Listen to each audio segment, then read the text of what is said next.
Hi everyone. Good evening. Good evening. आवाज येतोय का सर्वांना? हो मॅम. कशा हो कामात? मॅम. Good evening ma'am. हो. Good evening ma'am. चेक करा. Good evening ma'am. मॅम वाढदिवसाच्या हार्दिक शुभेच्छा. Thank you. Ma'am happy birthday. छानच होता. Ma'am happy birthday. Thanks to all.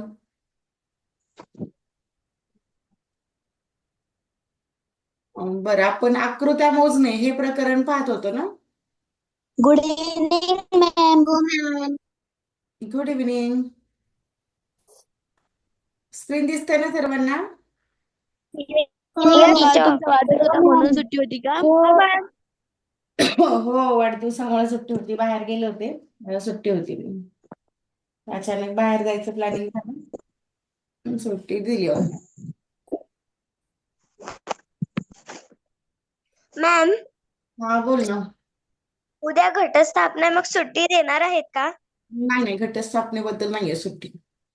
क्लासला माझ्या पुढे होऊ शकतं, मंदिरात वगैरे गेलं तर वेळ जाऊ शकतो, पण क्लास होणार आहेत, रोजच्या रोज क्लास होणार आहेत. शक्य मॅम आपण मग उद्या सकाळी क्लास घेऊया का? कारण आम्हाला सर्वांना उद्या सुट्टी आहे घटस्थापनेची. लवकर घ्यायचा का मग? हो. हो मॅम सकाळी. सकाळी घ्यायचं असलं तरीही 9च्या आधी घ्या कारण 9ला मी मला शाळा कामाला आहे. जाते. मॅम घ्या घ्या. सकाळी मॅम सकाळी घ्या. अरे ऐका ना, क्लास सकाळी घ्या. मला ऍडजस्ट नाही होणार. संध्याकाळी काय अडचण नाही मला, संध्याकाळी 7 वाजता सर्वजण आपल्या नाही मॅम. हा मॅम संध्याकाळी रोजच्या चालते. वेळेला. संध्याकाळी काहीच वाटणारे आपला प्रश्न काही घ्या. प्रॉब्लेम नाहीये. सकाळी घ्या. ऐका, सकाळी ऍडजस्ट होणार नाही मला, पण घट बसवणं वगैरे, थोडी स्वच्छता वगैरे असते घटाच्या दिवशी, तर मलाही थोडस सकाळी कामच राहणार आहे. आपल्याला संध्याकाळी काहीच अडचण नाही. आणि उद्या मला फुल डे सुट्टी आहे, ऑफलाईनला सुट्टी आहे, त्याच्यामुळे काय अडचण नाही मला संध्याकाळी क्लास घ्यायला. आहे त्या वेळेला घेऊयात ना आपण. चालेल का सर्वांना? Okay ma'am. ओके, आहे त्या वेळेला हो. जाऊ देऊ. हो मॅम. हो. ओके. किती वाजता? हो मॅम. नेहमीच्याच वेळी आपल्या आहे ते 7 वाजता. Okay ma'am. ओके. आणि मॅम. जास्तीचा भर द्या, जास्तीत जास्त प्रश्न सोडवा. परीक्षेचा कालावधी लवकर आहे आता, असं म्हणणं आहे. 18 जानेवारीला परीक्षा आहे नवोदयची. 18 जानेवारीला असेल तर मार्चमध्ये तर आपली फिक्स असतेच ही स्कॉलरशिप. एखाद्या वेळेस ती सुद्धा लवकर होऊ शकते. ही लवकर आहे म्हटल्यावर फेब्रुवारी एंडिंग पर्यंत स्कॉलरशिप सुद्धा होऊ शकते, त्यामुळे जास्तीत जास्त तयारी ठेवा. बरं, आपण पहिल्या प्रकारची ट्रिक पाहिली, एकूण त्रिकोण तयार करणं, एकूण रेषाखंड तयार करणं. मॅम हा. कठीण वाटणारे प्रश्न घ्या. हो. हो मॅम सर्वच घ्या. मॅम अगोदर उपयुक्त टिपा सांगा. मॅम उपयुक्त सर्व घ्या.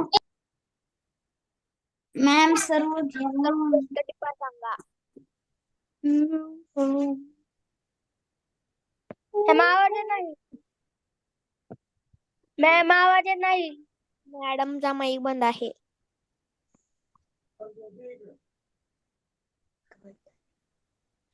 हा, एक मिनिट, एक कॉल आला होता. मॅम आवाज येत नाही. आणि एक फोन होता, त्यामुळे थोडासा वेळ गेला. उपयुक्त टिपा बरं, या कोणाला काय अडचण आहे का? एकूण रेषाखंड मोजणे, एकूण त्रिकोण मॅम मोजणे, अगोदर उपयुक्त टिपा घ्या आणि मग प्रश्न घ्या. काय घेऊ? अगोदर उपयुक्त टिपा घ्या आणि मग प्रश्न घ्या. मॅम. ओके. उपयुक्त टिपामध्येच पाहिलं मॅम. होतं कसे मोजतात. हा, बोला.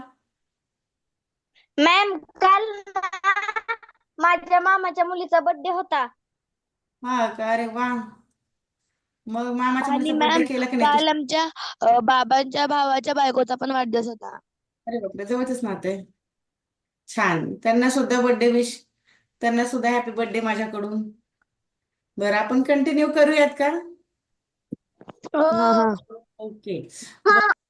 हो, बरं. हो आता मॅम. दिलेले 3 बिंदू परस्परांना जोडून 2 अधिक 3 असे रेषाखंड म्हणजेच ए बी सी असा तयार होत असतो. 3 रेषाखंडांनी आकृती तयार झाली की तो त्रिकोण, 4 रेषाखंडांनी तयार झाली की तो चौकोन किंवा चौरस.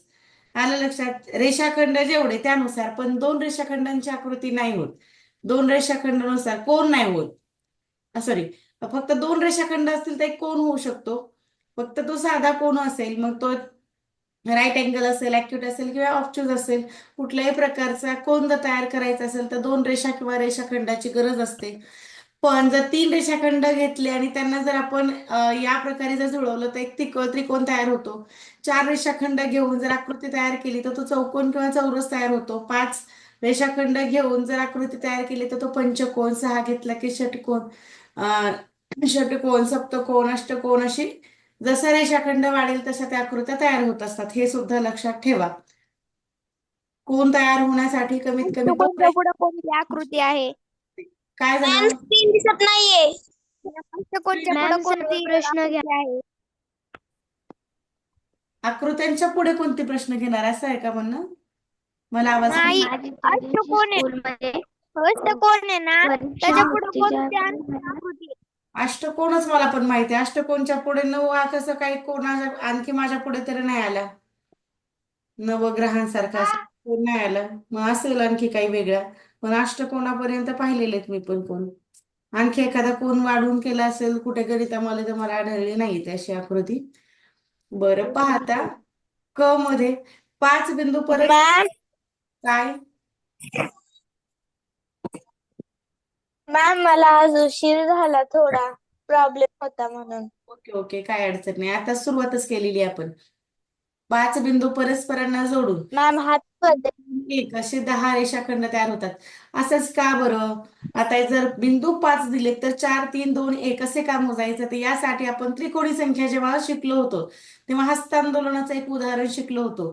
मग याच्यामध्ये 2 सूत्र आपण पाहिली होती. हे एक सूत्र पाहिलं होतं आणि दुसऱ्या प्रकारचं एक सूत्र होतं. हे एक होतं दुसरं, n-1 छेदामध्ये 2. हे 2 सूत्र पाहिले होते. आठवतात का तुम्हाला? हे 2 सूत्र घेतलेली होती मी. हो. आता हे कशासाठी पहा. आता एकूण रेषाखंड किती आहेत असा जर फक्त प्रश्न आला तर हे पहिल्या क्रमांकाचं सूत्र वापरायचं. एकूण त्रिकोण किती, एकूण रेषाखंड किती, आलं लक्षात? बर, आणि त्याच्यामध्ये सुद्धा आता इथे रेषाखंड आपण याच्यामध्ये आकृतीमध्ये मोजणार. आपला n म्हणजे कोण, किती बिंदू आहेत तो n असतो. समजा या रेषाखंडावरती किंवा या किरणवरती किती बिंदू आहेत त्यानुसार आपल्याला n ठेवावा लागतो. 1 2 3 4 5 6. आता ए ते एफ पर्यंत म्हणजे हे 6 बिंदू आहेत. तर n म्हणजे आपला 6 असतो. यानुसार n म्हणजे एकूण बिंदू. इथे सुद्धा n म्हणजे एकूण बिंदू आहे. पण हस्तांदोलनाच्या उदाहरणामध्ये आपण पाहिलं की आपण एकमेकांशी हस्तांदोलन करतो म्हणजे शेक हँड करतो. पण स्वतः काय आपण एकमेकांशी म्हणजे स्वतःच्या हातामध्ये तर हात नाही न देत. आपण स्वतःशी स्वतःचं हस्तांदोलन करू शकतो का? नाही. म्हणून असं -1 करायचं. मग इथे सुद्धा तशाच प्रकारचे. आता ही जी आकृती आहे 5 बिंदू आहेत. मॅम मला बिंदू दुसरा, कोणत्यात वजा चौथा सांगा आणि ना. 5.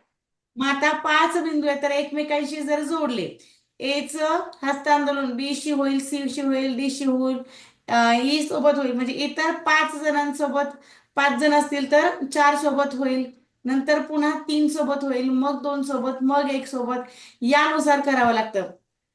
म्हणजे 1 जे आहे आपल्याला कमी करावं लागतो. जे काही उत्तर येईल तर 1 किंवा या प्रकारे क्रम मोजायचा. 5 न घेता 4 3 2 1.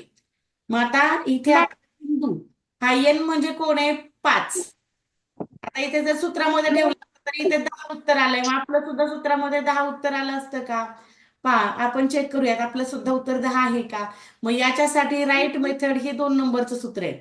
याच्यासाठी 2 नंबरचं जे ब्लॅक कलरचं आहे की नाही ते 5 बिंदू आहेत ना, तर मग आपला n म्हणजे 5, n बरोबर 5. जिथे जिथे n आहे तिथे आपला 5 असणार आहे. 5 कंसात 5 वजा 1 छेदामध्ये 2 म्हणजेच 5 गुणिले 4. 5 वजा 1 हा 4 होतो, छेदामध्ये 2. बे एक तेव्हा बे दुने 4, बे पंचे 10. पहा बरं, याच सूत्रानुसार हे उत्तर आलं का? 10च रेषाखंड होतात का? मॅम दोन्ही दोन्ही कसं होईल? येथे उत्तर पहा बरं, हे आलं असतं का 10 पहिल्या याच्यामध्ये किती आलं असतं? नाही मॅम. हा मग पहिल्यामध्ये नाही. काय होणार? हा काय झाला असता 5 गुणिले 6 झाला असता 5 गुणिले 6 छेदामध्ये 2 आणि बेरीज मॅम ह्याचं 15. 15 आन्सर आलं असतं. मग इकडे 15 आहे इकडे 10 आहे. हे कोणतं सूत्र वापरायचं कळालं का तुम्हाला? फक्त एकूण मॅम तो पाहिजे. जोडणं असा शब्द नसेल तर पहिल्या सांगा ना. क्रमांकाला आलं लक्षात? फक्त एकूण रेषाखंड काढायचे तर पहिल्या क्रमांकाचं अधिक 1 वालं आणि परस्परांना बिंदू जोडलेत किंवा हस्तांदोलनासारखं उदाहरण आहे तर अशा वेळी मात्र क्रमांक 2चं सूत्र वापरायचं n-1. समजलं का तुम्हाला कधी कोणतं सूत्र वापरायचं याच्यामध्ये? मॅम मला हे सूत्र डबल सांगा ना, मला समजले नाही. बर आता हे जे 2 सूत्र आहेत आपण त्रिकोणी संख्येच्या वेळेस पाहिले होते.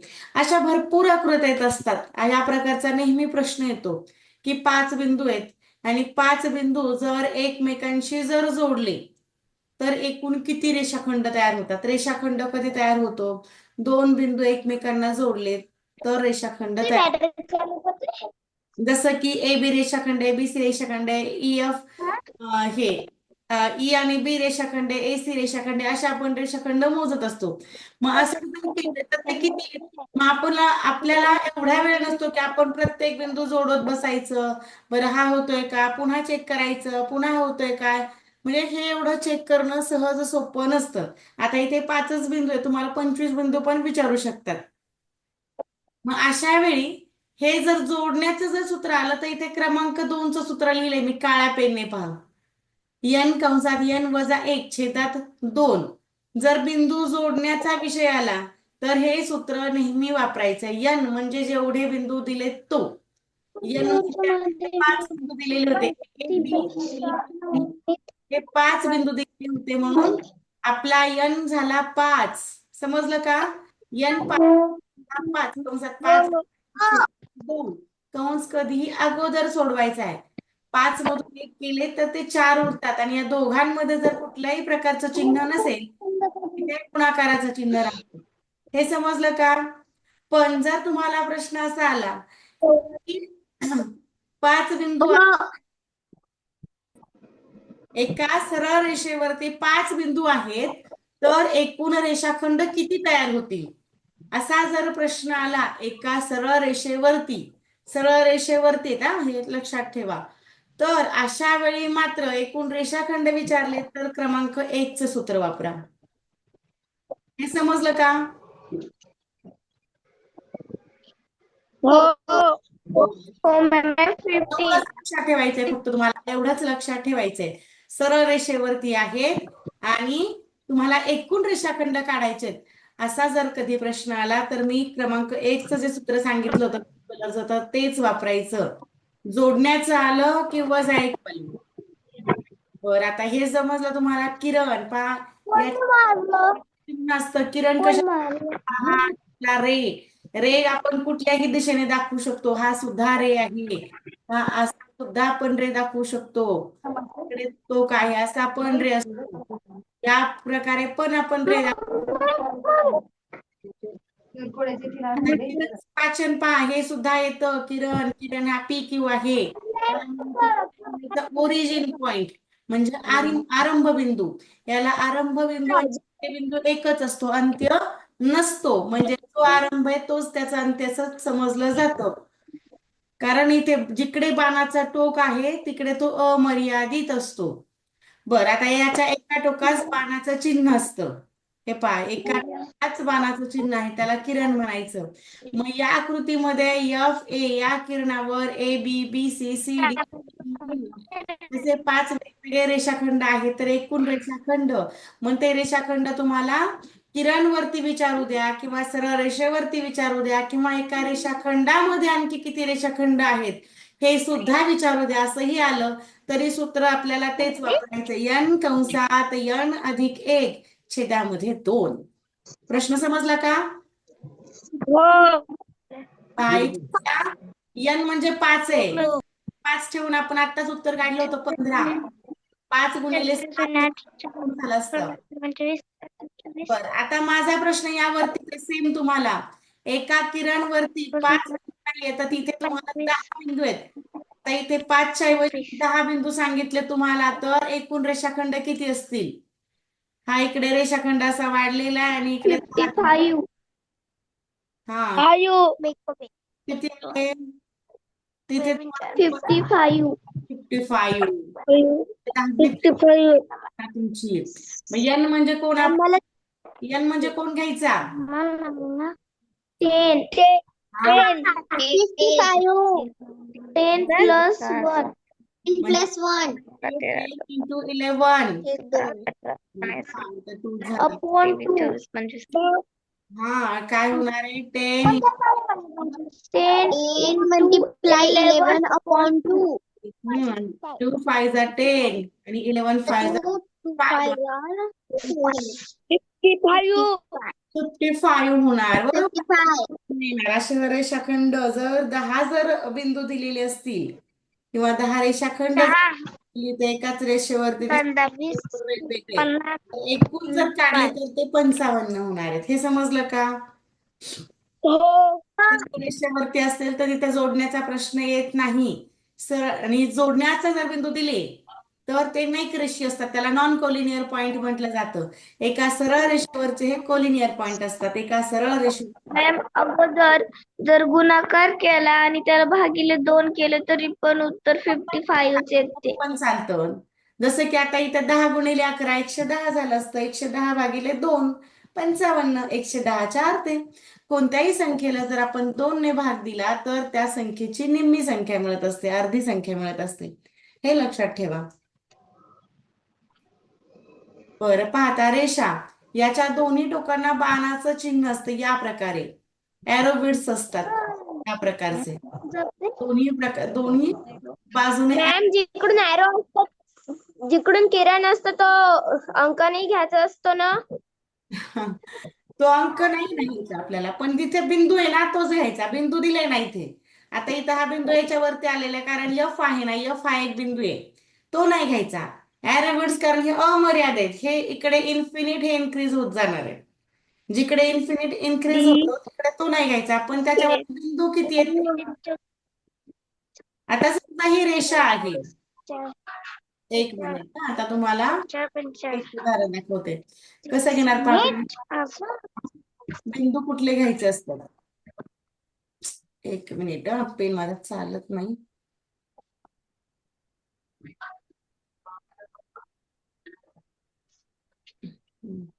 पेनलाच बऱ्याच वेळा प्रॉब्लेम येतो. हा बरं, समजा अशी एक रेषा आहे. हा आता इकडे दोन्ही बाजूला एरोबिट्स आहेत, याच्यावरती पॉइंट सुद्धा आहेत. असे जे पॉइंट आहेत म्हणजे असे काय म्हणता येईल बिंदू. असे जर बिंदू आहेत त्यांना नावं दिलेली ए बी. पुढे पुढे असं पण असणार ना ही रेषा. बरं, आता एफ पर्यंतच घेऊ शकतो आपण, पुढे बिंदू नाहीये. मग आता याच्यामध्ये नंबर कसे टाकायचे पहा. नंबर टाकताना काय करायचं? ही जर मेथड केली तरच योग्य आहे. ए आणि बी च्या मध्ये 1 नंबर टाकायचा, बी आणि सी च्या मध्ये 2 टाकायचा, हा 3, हा 4, इकडे 5. असा जर इकडे टाकला असतं तुम्ही पहा, असा जर कोणी नंबर टाकत असेल एच्या आणि या रोबोट्सच्या अगोदर 1 जर टाकला, हा 1, हा 2, हे 3, 4, 5, 6 आणि 7, मग ही मेथड रॉंग आहे. मी वरती जी दाखवली ती मेथड राईट आहे. हे समजलं तुम्हाला? येथे आपण एक कधीच म्हणू शकत नाही. या रोबोट्सच्या बिंदूच्या मध्ये तो एक रेषाखंड कधीच होऊ शकत नाही, तो फक्त एक किरण. समजलं तुम्हाला? ए पासून जर रेषा इकडे एरोबिट्स आहे, जे रेषेचं टोक आहे, बाण आहे, तर तो एक फक्त किरण होऊन जातो. तो फक्त एक किरण असतो, त्याला आपण रेषाखंड कधीच म्हणू शकत नाही. मग रेषाखंड मोजण्याची योग्य पद्धत ही आहे. लास्ट वाला नंबर या दोघांमध्ये टाकायचा, असा खालच्या सारखा टाकायचा नाही. बरं, हे समजलं का तुम्हाला? हे लिहिताना जर 1 2 3 टाकले त्यामध्ये हे सर्वात महत्वाचं आहे. यामुळे सुद्धा प्रश्न चुकतात. बरं, आता कोण पाहायचंय आपल्याला? हा बोला, बोलायचं तर कोणाला काही? कोन म्हणजेच अँगल. सोबतच्या आकृतीत काय म्हणता येईल कोन ए बी सी चे एडी या किरणाने 1 व 2 असे 2 भाग केलेले आहेत. यामुळे काही नवीन कोन म्हणजे कोन सीएडी आणि कोन बीएडी तयार झाले आहेत. एकूण कोन 1+2 3. आता हे प्रत्येक वेळी तेच सूत्र आहे. पुन्हा पुन्हा n कंसात n+1च सूत्र इथे वापरलं जातं. हा आहे आपला बायसेक्टर म्हणजे याला दुभाजक म्हणतात. दुभाजकामुळे एखाद्या कोणाला जर मध्ये दुभाजक असेल तर त्यामुळे एका कोणाचे 2 कोन, 2चे 3, 3चे कोन असे दुभाजक सुद्धा अनेक राहू शकतात आणि कोन अनेक होऊ शकतात. एकाच कोणामध्ये आणखी 2-3 कोन कधी कधी दाखवलेले दिसतात तुम्हाला आणि विचारतात कोण किती? आलं लक्षात तुम्हाला? हे एकूण कोण किती मग इथे सुद्धा आपल्याला मध्ये मध्ये नंबर टाकायचे. या दोघांच्या मध्ये नंबर टाकलेत की एकूण कोण पहा. हा सीएडी नावाचा एक कोण, डी ए बी नावाचा एक कोण आणि पूर्ण एक होतो सीएबी नावाचा एक कोण. असे 3 कोण मिळाले. समजा आम्ही तुम्हाला आता एक कोण देते तयार करून तर मला त्यामध्ये सांगा. हा एक कोणाचं चित्र काढते. हा आपला एक कोण.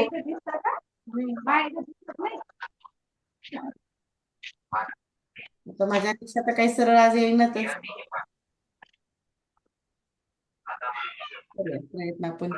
हा एक कोण आहे आणि या कोणामध्ये त्याला दुभागणारे मी अनेक बायसेक्टर काढत आहे इथे असे. बायसेक्ट करणं म्हणजे दुभागणं किंवा एक मध्यभाग करणं त्याचा. 2 कोण करणं. तो आपण अगोदर एकच करत असतो. बायसेक्ट करणं म्हणजे एकाच कोणाचे 2 समान भाग. पण इथे असे सुद्धा आपण कोण दाखवू शकतो.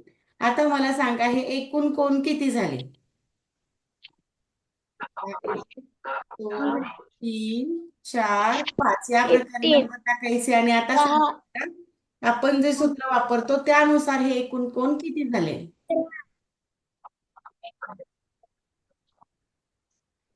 15 मॅम. 15. बर आता आपण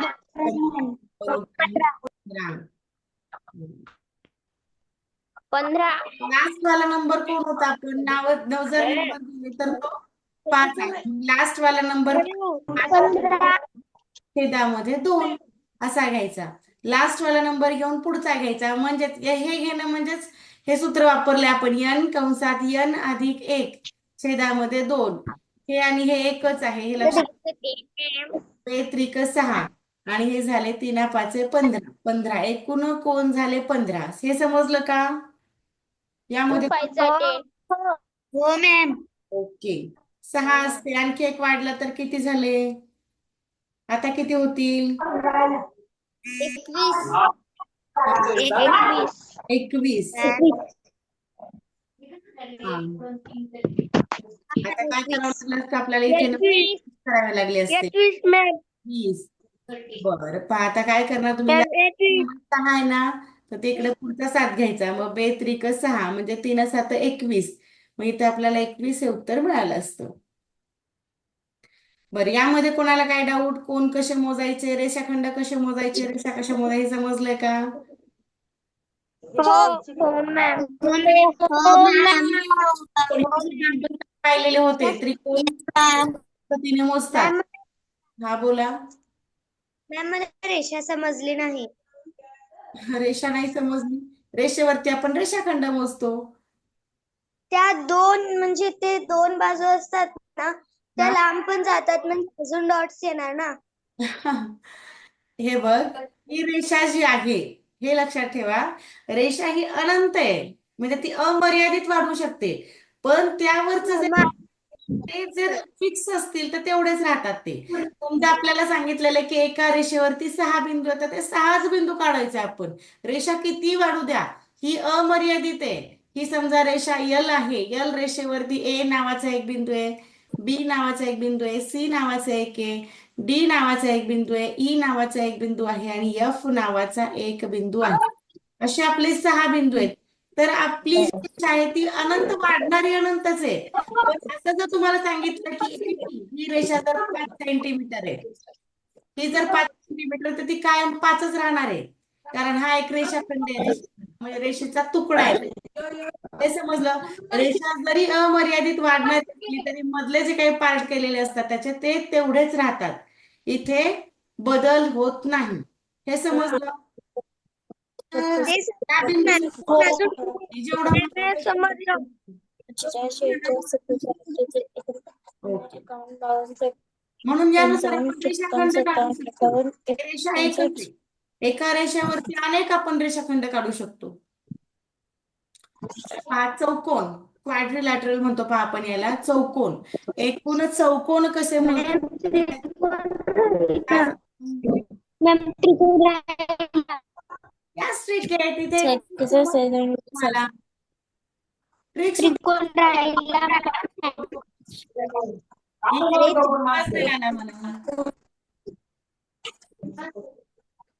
विनयाचा पण नाही आला, स्नेहाचा पण नाही आला. दोघे तिघे जण एक सोबत बोलताय तुम्ही. आवाज मध्येच तिघी सोबत बोलल्यामुळे कट होतोय. मॅम त्रिकोण घेतला नाही. त्रिकोण नाही घेतला. हा अरे त्रिकोणाला तीच ट्रिक आहे. तीच ट्रिक आहे असं सांगितलं. घेऊयात, तुमची इच्छा आहे तर त्रिकोण पण घेऊयात. तीच ट्रिक वापरायची. हे एक सूत्र खूप ठिकाणी यूज करतो आपण त्रिकोण मोजण्यासाठी, कोण मोजण्यासाठी.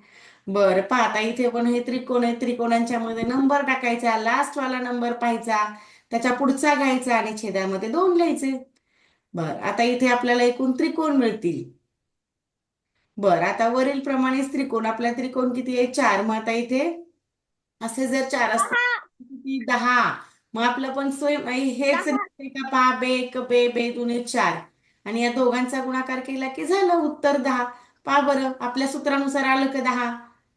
एक तर सूत्र वापरा किंवा प्रत्येक त्रिकोणामध्ये नंबर टाका आणि सर्वांची बेरीज करा. हे समजलं. हे सर्व बेरीज करणं म्हणजे हेच आहे.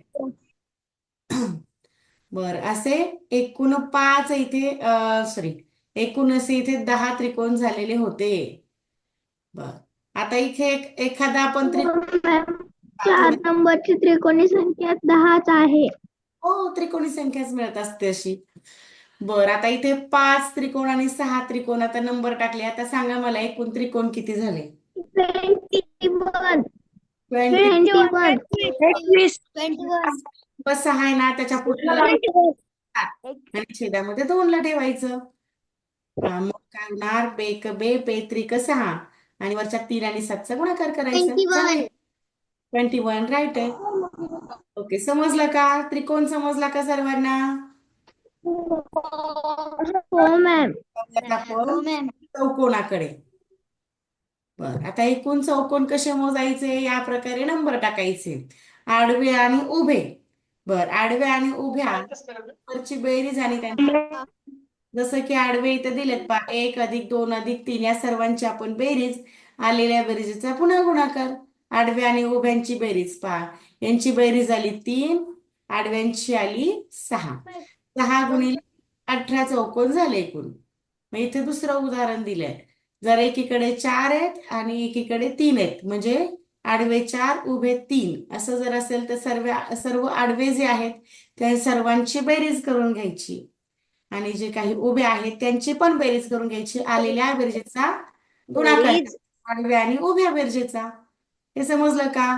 बरं आता मी तुम्हाला एक चौकोन देऊ का मग?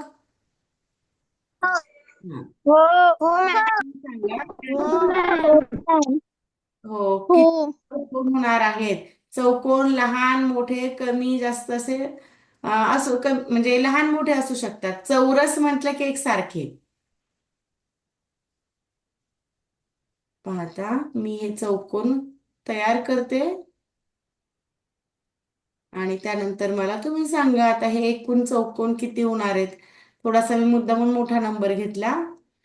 आता नंबर टाकून देते पहा, आपले आडवे किती झाले, उभे किती झाले. उभे पहा 1 2 3 4 आणि 5. आडवे किती होतात? 225. 4 आणि 5. आता इथे आडवे सेम उभे 225. Very good. 25 चा वर्ग करायचा. हा काय 225. कारण या सर्वांची बेरीज किती आली? वरच्या आडव्यांची बेरीज किती आली? सगळ्या या सर्वांची 25 चा वर्ग करायचा. हो 25चा वर्गच करायचा. हे का करायचं? नाही मॅम, का? या सर्वांची बेरीज 15चा हो 5 आणि 4 आताच 15चा बेरीज केली होती आपण. किती झाले? 15 15. मॅम 225. हो इथे किती झाले? 200. यांची बेरीज 15 15 आली. 50 15 205 आन्सर येणार. समजलं का? हो मॅम. उदाहरण देऊ तुम्हाला यावरती. आता आणखी एक उदाहरण घ्या यावरती सेम.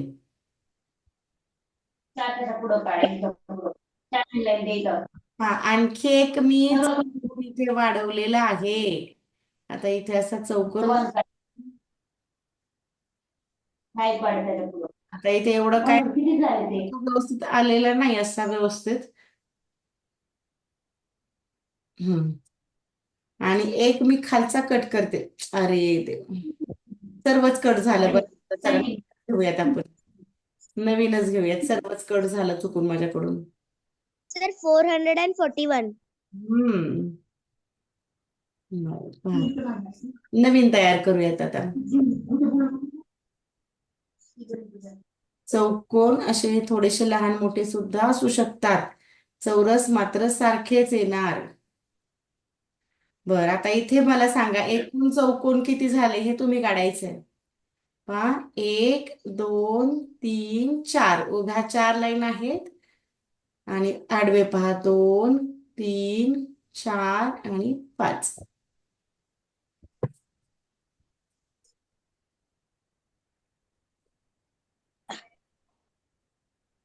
150 मॅम. 150. किती झाले? 150. Very good. 150. आडवे 150 यांची बेरीज किती झाली? 150. 100. 50 अगोदर यांचीच करायची नाही मॅम, 50 15. ऍडिशन आणि दुसऱ्यांची किती झाली? देऊ भेटते त्यांची किती झाली? 10 बर आपल्याला एवढंच करायचं होतं 10 into 15 किंवा 15 into 10. Answer is 150. समजलं सर्वांना चौकोन कसे मोजले जातात? हो मॅम. ही ट्रिक काय आता विसरणार कोणी? पहा तुमच्या नाही. असे काही नवीन तुम्हाला. तर चौरस कसे मोजायचे पहा चौकोन वेगळे असतात चौरस वेगळे असतात. चौरस हा चौकोन असू शकतो पण चौकोन हा चौरस असेलच असं नाही. आलं लक्षात तुम्हाला? चौकोन हा चौरस असेलच असं नाही. आता मी जी आकृती काढते तर त्यामध्ये मला सांगा हा चौकोन आहे की चौरस आहे? चौकोन चौकोन आहे. चौकार याला आपण क्वाड्रिलॅटरल म्हणू शकतो पण स्क्वेअर म्हणू शकत नाही. चौकोन मॅम.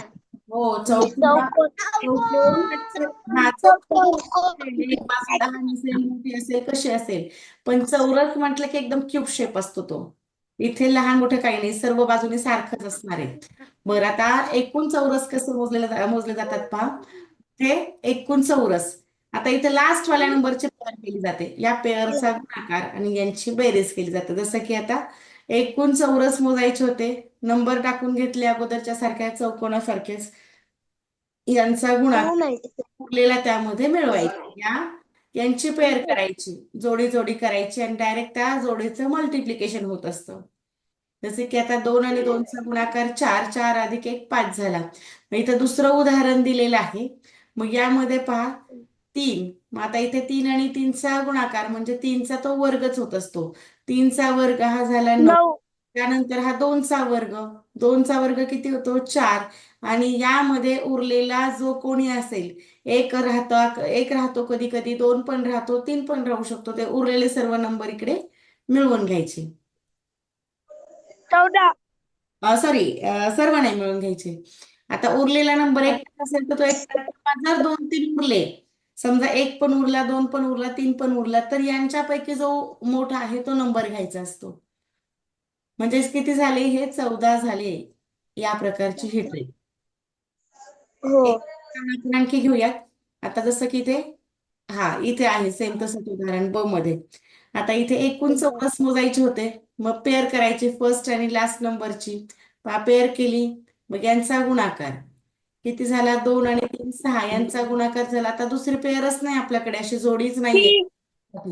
तर यांच्यामध्ये शेष मोठा नंबर शोधावा लागला. हो, कोण आहे यांच्यामध्ये मोठा नंबर?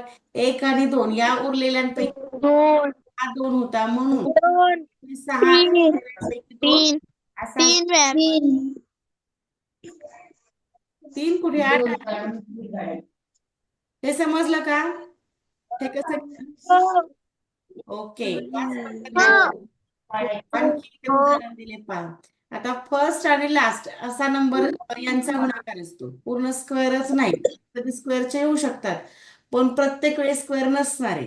म्हणजे यावेळी असा सुद्धा गुणाकार असू शकतो, पण पहिला आणि शेवटचा, उभ्यामधला उभ्याचा शेवट आणि आडव्याचा शेवटचा यानुसार आपल्याला जोड्या करून त्यांचा गुणाकार करायचा. ही जोडी इथे एकदाच आली, असे दोनदा पण येऊ शकते, तीनदा पण येऊ शकते. समजा आता आपण एखादं वेगळं उदाहरण घेऊयात. जसं की आता एक चौकोन मोजायच्यात आपल्याला. चौरस काढून घेऊयात. चौरस माझे थोडेसे दिसायला लहान मोठे दिसू शकतात. एवढे व्यवस्थित आणि पण शक्य तेवढे आपण छान काढूयात. बरं, आता इथे 1 2 3 4 5 6 तो आणि ते चौरस. सहा त्यामध्ये एक चौरस किती? आता इथे एवढं एकदम माझे क्यूब दिसत नाहीत, पण आपण यांना चौरस मानूया. पहा, इथे आपण नंबर टाकणार 1 2 4 2 हो मॅम 4 5 6. बरं, आपली पेअर कशी असणार पहा आता? 4 ची आणि 6 ची.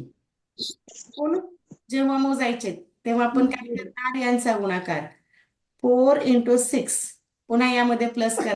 पुन्हा दुसरी पेअर कोण आहे? 3 आणि 5 यांचं मल्टिप्लिकेशन प्लस 3 + 5 प्लस 3 × 5 यामध्ये पुन्हा प्लस होणार आहे. आणखी पेअर आहे का? 24 प्लस 4 आणि 6 3 आणि 40 4. आणखी एक पेअर 49 कोणाची होऊ शकते? 2 हा, 2 ची आणि 4 ची होते, बरोबर. 2 आणि 4 ची. बर, मग इथे 8 आपल्याला 2 गुणिले 4 करावे लागतील. उरलेल्यांपैकी मोठा अंक कोण आहे? मोठा नंबर, मोठी संख्या. 2 2 मोठा आहे का? 1 2 3 उरले ना. आता 3 जोड्या झाल्या. 1 2 आणि 3 यांच्यापैकी मोठा हा 3 आहे. 3 आणि त्या 3 ला प्लस. बर, आता पहा, एकूण चौरस किती झाले? 6 चौक 24. 24 अधिक ना, अधिक 8 अधिक 3 8 अधिक 3 3 या सर्वांची बेरीज करायची. किती झाली बेरीज? 24 आणि 15. 24 आणि 15 एकोणचाळीस मॅडम 50 8 मिळवा. 47 मॅम झाले. 50 47 मध्ये 3 मिळवा. हे झाले 50. 50 हे समजलं का? हो बरं, मॅम मध्ये तुम्ही अशा मनानेच जेवढ्या आकृत्या शिकल्या, जेवढ्या आजचे प्रकार पाहिले त्यावरती प्रत्येकी तुम्ही 5 5 उदाहरण